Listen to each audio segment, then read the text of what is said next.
मैं सबसे पहले तो अपना शुक्रिया आभार प्रकट करना चाहूँगा कि ये सम्मान हमें राज ठाकरे साहब ने दिया। कुछ बातें जरा थोड़ी सी खुल के कहनी चाहिए, तभी मजा आता है।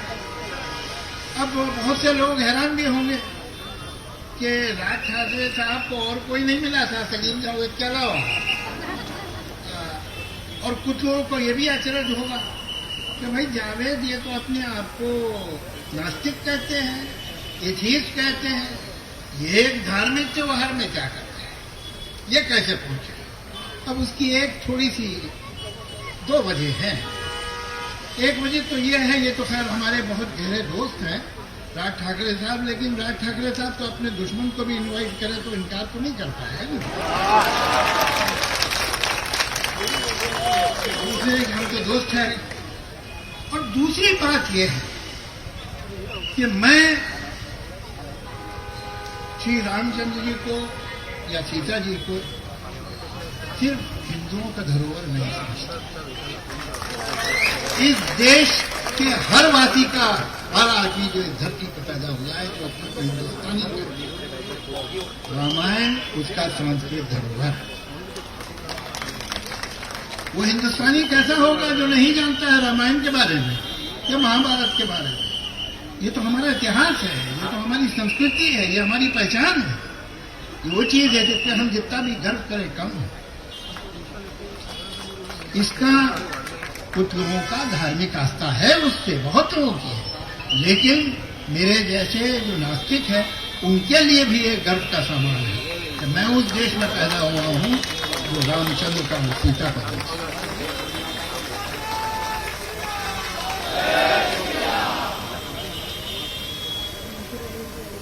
स्वदेश में मेरा एक अजीब यहाँ बैठे, बहुत अच्छी बात है कि सामने मेरे बैठे गवाह साक्षी।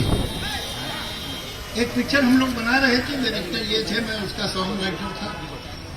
मुझे एक मैसेज आई, ये भाई जो है अपना महाबलेश्वर से आगे जहाँ नाना साहब की बड़ी जबरदस्त हवेली भी है, वहाँ ये शूटिंग कर रहे थे। मुझे मैसेज आई कि आप कल आ जाइए, बहुत जरूरी काम। खैर मैं वहाँ फ्लाई करके गया, वहाँ प्रोडक्शन की गाड़ी थी, मुझे भाई ले गई। वहाँ शूटिंग दिन में चल रही थी तो मैं इनके साथ बैठा, अपने शूटिंग के मजे लेता रहा। फिर शाम को जब हम होटल में गए, नहाए वाए तो मेरे कमरे में आए महाबलेश्वर। कहने क्या है कि रहमान म्यूजिक डायरेक्टर जो है वो 3 महीने के लिए बाहर जा रहा है, इसलिए कि उसे कोई इंग्लिश प्ले में म्यूजिक देनी है और मुझे गाना चाहिए, इसी गांव में शूट करना है। तो रहमान कल आएगा और कल रात एक रूम को हमने स्टूडियो बना दिया, वहां वो रिकॉर्ड करेगा और सिंगर भी आ रहे हैं। तो मुझे गाना लिखने में 1.5 से 2 घंटा लगता है। मैंने कहा ठीक है कर लेंगे, कल शाम में करना है तो कर देंगे। क्या सिचुएशन क्या है। अब जब उन्होंने मुझे सिचुएशन बताई तो मेरे हाथों के चाहते ओढ़ के महाबलेश्वर की सबसे ऊंची पहाड़ी पे बैठ गए। इन्होंने बताया क्या है कि गांव में रामलीला हो रही है और उसमें सीता जी अशोक वाटिका में है और वो आता है रावण, और रावण आके कहता है कि सीता ऐसा क्या गुण है राम में जो तुम इतनी उनकी पूजा करती हो। तो वो जवाब देती है, तो फिर वो कहता है अच्छा ऐसे ही है तो यहाँ क्यों नहीं आए तुम्हें बचाने। तो फिर वो जवाब दे ये है ना। मैंने कहा आपने मेरे मर्डर का परफेक्ट अरेंजमेंट कर दिया कि ये आस्था का मामला है भाई, ये इसमें कोई उल्टी सीधी बात नहीं कर सकता। एक गलती हो जाए तो कितने लोग बिगड़ दे।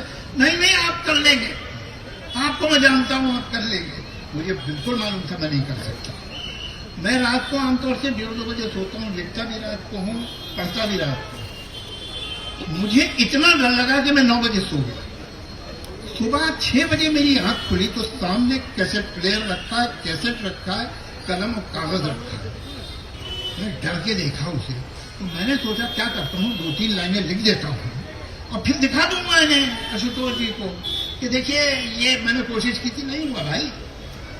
तो मैं 6-6:30 बजे बैठ गया लिखने। जब मुझे होश आया तो 8 बज चुके थे और मैंने वो गीत पूरा लिख लिया। तो मैंने सुनाया उन लोगों को, इन्हें बड़ा पसंद आया।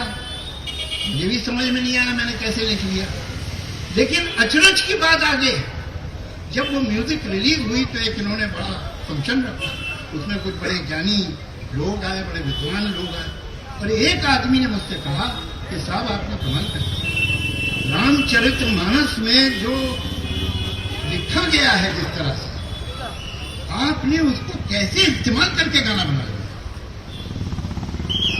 उसमें ये आर्ग्यूमेंट उसमें करे, हाँ यही तो है आर्ग्यूमेंट जो आपने डाले।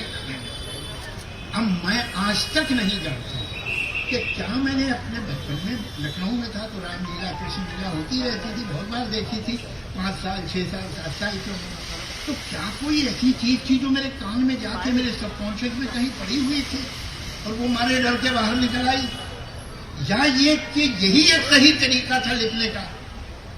तो चाहे तुलसीदास जी लिखे या कोई अगर सही रास्ता पकड़ना है तो यही है।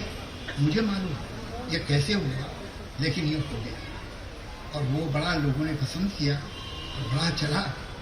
तो मैं एक अजीब सा संबंध अपना फील करता हूं। ये हमारे संस्कृति में और भी डेटीज हैं, कृष्ण जी की बड़ी महिमा है, लेकिन जब हम आइडियल मर्यादा पुरुषोत्तम और आइडियल वाइफ की बात करते हैं, पत्नी की, तो फिर राम और सीता ही ध्यान में।